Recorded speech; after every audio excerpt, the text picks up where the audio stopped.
नमस्कार दोस्तों, स्वागत है आपका आज के मुख्य समाचार में, जिसमें सबसे पहली बड़ी खबर में आपको बताएंगे कि सुप्रीम कोर्ट ने पूछा कि दोषी पाए गए नेताओं को हमेशा के लिए चुनाव लड़ने से कर सकते हैं बैन। ये बड़ी खबर निकल के आ रही है सुप्रीम कोर्ट की तरफ से। और दूसरी बड़ी खबर में आपको बताएंगे कि बिहार चुनाव में रामविलास पासवान का ट्वीट, कहा मेरी तबीयत खराब, बेटे चिराग पासवान लेंगे पार्टी का हर बड़ा फैसला। जी हाँ दोस्तों, हर एक खबर की गहराई में आपको ले जाएंगे, लेकिन उससे पहले आप हर रोज की इसी प्रकार की खबरों के लिए अभी इस वीडियो को लाइक कीजिए और इस लाल बटन को दबा के इस चैनल को फ्री में सब्सक्राइब करके घंटी बजाइए और कमेंट में लिखे जय हिंद। दोस्तों, रुक करते हैं तमाम बड़ी खबरों की तरफ। सुप्रीम कोर्ट ने पूछा, दोषी पाए गए नेताओं को हमेशा के लिए चुनाव लड़ने से कर सकते हैं बैन। जी हां दोस्तों, सुप्रीम कोर्ट ने पंजाब में एक नेता के खिलाफ साल 1983 में दर्ज आपराधिक मामले में 36 साल बाद निचली अदालत द्वारा अभियोग निर्धारित किए जाने पर अचरज व्यक्त करते हुए गुरुवार को कहा कि अभियोजन का यह कर्तव्य है कि मुकदमे की सुनवाई तेजी से हो। शीर्ष अदालत ने सभी हाईकोर्ट से वर्तमान और पूर्व सांसदों विधायकों के खिलाफ लंबित आपराधिक मामलों की और जानकारी मांगी है। न्यायालय को न्याय मित्र ने सूचित किया था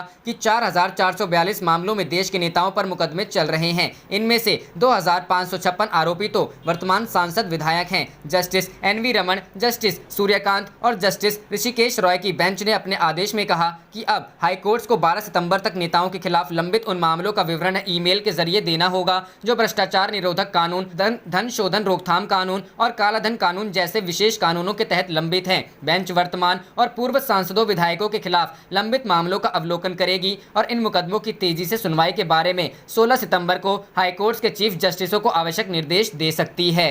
रुक करते हैं अगली खबर की तरफ। बिहार चुनाव, रामविलास का ट्वीट, मेरी तबीयत खराब, बेटे चिराग के हर फैसले का समर्थन। जी हां दोस्तों, कोरोना वायरस संकट काल के बीच बिहार में इस वक्त चुनावी सरगर्मी शुरू हो गई है। सभी राजनीतिक दल अपनी अपनी तैयारियों में जुटे हैं। इस बीच केंद्रीय मंत्री और लोक जनशक्ति पार्टी के नेता रामविलास पासवान ने शुक्रवार को कई ट्वीट किए। रामविलास पासवान ने जानकारी दी कि खराब तबीयत के कारण अभी अस्पताल में है। ऐसे में चिराग पासवान पार्टी को लेकर जो भी फैसला ले रहा है वो उसके साथ हैं। रामविलास पासवान ने ट्वीट किया कि कोरोना संकट के समय खाद्य मंत्री के रूप में निरंतर अपनी सेवा देश को दी और हर संभव प्रयास किया कि सभी जगह खाद्य सामग्री समय पर पहुंच सके। इसी दौरान तबीयत खराब होने लगी, लेकिन काम में कोई ढिलाई ना हो इस वजह से अस्पताल नहीं गया। केंद्रीय मंत्री ने आगे लिखा कि मेरी खराब तबीयत का एहसास जब चिराग को हुआ तो उसके कहने पर मैं अस्पताल गया और अपना इलाज करवाने लगा। मुझे खुशी है कि इस समय मेरा बेटा चिराग मेरे साथ है और मेरी हर संभव सेवा कर रहा है। मेरा ख्याल रखने के साथ साथ पार्टी के प्रति भी अपनी जिम्मेदारियों को बखूबी निभा रहा है। बिहार चुनाव को लेकर रामविलास पासवान ने आगे लिखा कि मुझे विश्वास है कि अपनी युवा सोच से चिराग पार्टी व बिहार को नई ऊंचाइयों तक ले जाएगा। चिराग के हर फैसले के साथ मैं मजबूती से खड़ा हूं। मुझे आशा है कि मैं पूर्ण स्वस्थ होकर जल्द ही अपनों के बीच आऊंगा। साफ है कि बीते दिनों में चिराग पासवान ने बिहार में चुनाव को लेकर कई बड़ी बातें कही हैं। उनकी पार्टी की ओर से लगातार नीतीश कुमार का विरोध किया जा रहा है और कहा गया है कि वो बीजेपी के साथ गठबंधन में है, जेडीयू के साथ नहीं। इतना ही नहीं, हाल ही में हुई पार्टी के बैठक में 143 सीटों पर चुनाव लड़ने की तैयारी करने की भी बात कही गई। ऐसे में अब जब रामविलास पासवान ने खुले तौर पर चिराग के समर्थन की बात कर दी है तो आने वाले दिनों में बिहार चुनाव की तस्वीर बदल सकती है। रुख करते हैं अगली खबर की तरफ।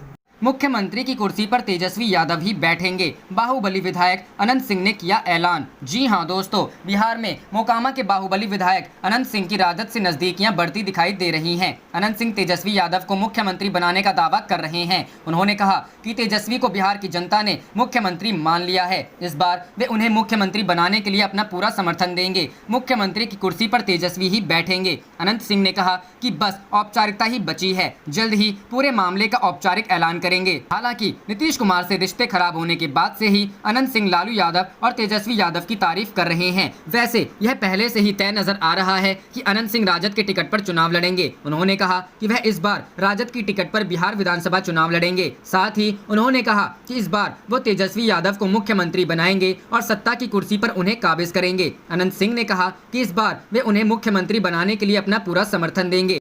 करते हैं अगली खबर की तरफ। कहीं एलजेपी का सुर ना बिगाड़ दे 143 सीटों का राग, सियासी गणित में फिट नहीं बैठ रहे मंसूबे। जी हां दोस्तों, राष्ट्रीय जनतांत्रिक गठबंधन में रहते हुए लगातार मुख्यमंत्री नीतीश कुमार पर हमला कर अब 143 सीटों पर लड़ने की हवा लेने वाली लोक जनशक्ति पार्टी अपनी रणनीति का खुलासा भले न कर रही हो, लेकिन आंकड़े गवाह हैं कि उसके ऐसे मंसूबों ने हमेशा मुंह की खाई है। अवसरवादी राजनीति का ठप्पा लगवा चुकी पार्टी के इस बार के तेवर को ना तो एनडीए कोई तवज्जो दे रहा है और ना ही महागठबंधन एलजेपी की कमान संभाले युवा चिराग पासवान के रवैये से जनता दल यूनाइटेड में बेहद आक्रोश है और उसके बिना चुनाव में उतरने का मन बनाए हैं। हर तरह से दांव आजमा चुकी एलजेपी। बिहार में एलजेपी हर तरह से दांव आजमा चुकी है, अकेले भी लड़कर व गठबंधन के सहारे भी, लेकिन नतीजे कुछ खास नहीं रहे। पिछले 15 साल में हुए 4 चुनावों में एलजेपी के आंकड़े ऐसे नहीं रहे जो उसे सहयोगियों पर दबाव बनाने की स्थिति में ला सके। 2005 में फरवरी में हुए चुनाव में लालू विरोधी लहर के दौरान जरूर वह कुछ फायदे में रही, जिसमें 178 सीटों पर उम्मीदवार उतारकर 29 सीटें जीतने में सफल रही।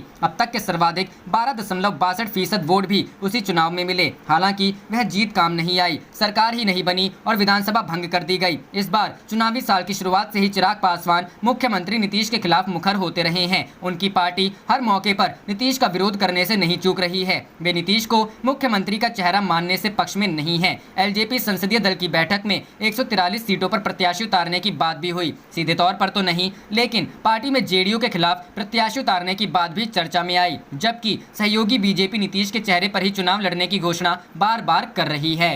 रुख करते हैं अगली खबर की तरफ। आगामी बिहार चुनाव में सुशांत सिंह और चीन के मुद्दे को भुना रहे हैं नीतीश कुमार, पप्पू यादव। जी हां दोस्तों, जन अधिकारी पार्टी के प्रमुख पप्पू यादव ने मुख्यमंत्री नीतीश सरकार पर निशाना साधा है। बुधवार को प्रेस कॉन्फ्रेंस में पप्पू यादव ने कहा कि नीतीश कुमार से सीधा सवाल है कि वर्चुअल रैली में आप किस मुंह से उस पर सवाल उठाए जिसका पांव पकड़कर सरकार बनाए हैं। पप्पू यादव ने कहा कि सुशांत मामले में जिसने साजिश रची उसमें पीएम नरेंद्र मोदी के करीबी लोग भी हैं, उसकी भी जांच होनी चाहिए। मुख्यमंत्री आगामी विधानसभा चुनाव में सुशांत सिंह राजपूत और चीन के मुद्दे का इस्तेमाल कर रहे हैं। 30 साल के बिहार को इस हालात में लाने के लिए दोनों भाई जिम्मेदार हैं। उन्होंने कहा कि हमारी सरकार बनी तो सबसे ज्यादा स्किल पर खर्चा करेंगे। 6 महीने के अंदर लाखों छात्र को रोजगार नहीं दिया तो रिजाइन दे दूंगा। उन्होंने कहा कि आईटीआई के करीब 40 लाख बच्चे अब आज बेरोजगार हैं। हर साल करीब 30 लाख बच्चे आईटीआई से निकलते हैं, उन्हें 2016 से 2020 तक सर्टिफिकेट भी नहीं मिले हैं। तंज भरे लहजे में पप्पू यादव ने कहा कि बाढ़ और कोरोना ने आम जीवन को तबाह कर दिया है। आपदा के समय घरों से नहीं निकलने वाले लोग अपनी पीठ खुद थपथपा रहे हैं। बिहार की जनता इस बार सबक सिखाएगी। रुख करते हैं अगली खबर की तरफ। रघुवंश प्रसाद सिंह के आरजेडी से इस्तीफे के बाद लालू ने लिखी चिट्ठी, बोले आप कहीं नहीं जा रहे, समझ लीजिए। जी हां दोस्तों, राष्ट्रीय जनता दल से इस्तीफा देने वाले रघुवंश प्रसाद सिंह को राजद सुप्रीमो लालू प्रसाद यादव ने एक पत्र लिखा है। लालू ने कहा है कि रघुवंश बाबू पहले आप स्वस्थ हो जाइए, फिर बैठकर बात करेंगे। लालू ने यह भी लिखा है कि आप कहीं नहीं जा रहे हैं, समझ लीजिए। राजद के वरिष्ठ नेता रघुवंश प्रसाद सिंह ने गुरुवार की सुबह लालू को 30 शब्दों की चिट्ठी लिखकर पार्टी से इस्तीफा दे दिया था। इसी के जवाब में लालू ने उन्हें चिट्ठी लिखी है। रांची स्थित होटवार जेल के अधीक्षक की अनुमति से पत्र मीडिया में जारी हुआ है। रांची से रघुवंश प्रसाद सिंह को भेजी गई चिट्ठी में लालू प्रसाद यादव ने लिखा है, प्रिय रघुवंश बाबू, आपके द्वारा कथित तौर पर लिखी एक चिट्ठी मीडिया में चलाई जा रही है, मुझे वो विश्वास ही नहीं होता। अभी मेरे और मेरे परिवार के साथ ही राजद परिवार भी आपको स्वस्थ होकर अपने बीच देखना चाहता है। लालू आगे लिखते हैं, 4 दशकों में हमने हर राजनीतिक, सामाजिक और यहाँ तक कि पारिवारिक में मिल बैठकर विचार किया है। आप जल्द स्वस्थ हों, फिर बैठ के बात करेंगे। आप कहीं नहीं जा रहे हैं, समझ लीजिए। आपका लालू प्रसाद। दिल्ली स्थित एम्स में इलाज करा रहे रघुवंश प्रसाद सिंह ने गुरुवार की सुबह लालू प्रसाद यादव को एक चिट्ठी लिखकर पार्टी से इस्तीफा दे दिया था। रघुवंश प्रसाद सिंह ने अपने छोटे पत्र में लिखा, जननायक कर्पूरी ठाकुर के निधन के बाद 32 वर्षों तक आपके पीठ पीछे खड़ा रहा, लेकिन अब नहीं। पार्टी के नेता, कार्यकर्ताओं और आमजन ने बड़ा स्नेह दिया, मुझे क्षमा करें। रुख करते हैं अगली खबर की तरफ। कंगना का दफ्तर तोड़े जाने के बाद उद्धव ठाकरे और शरद पवार के बीच क्या बातचीत हुई, जानिए मीटिंग की इनसाइड बातें। जी हां दोस्तों,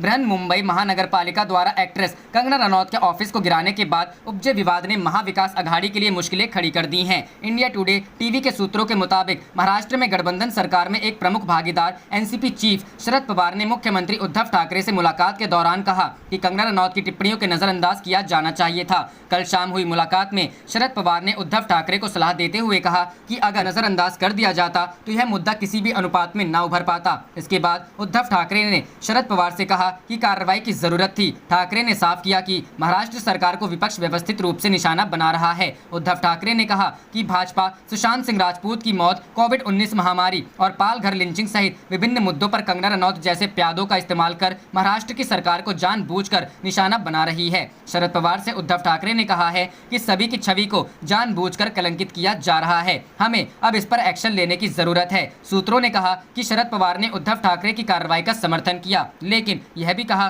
कि कठोर कदम नहीं उठाए जाने चाहिए थे। इस बैठक में शिवसेना के प्रवक्ता संजय राउत भी मौजूद रहे। इस दौरान तमाम मुद्दों के साथ ही कंगना रनौत मामले पर भी चर्चा हुई। जाने से पहले आप इस वीडियो को लाइक कीजिए और इस लाल बटन को दबा के इस चैनल को फ्री में सब्सक्राइब करके घंटी बजा लीजिए। आप देख रहे थे आपका अपना चैनल धड़ाधड़ न्यूज। जय हिंद, जय भारत।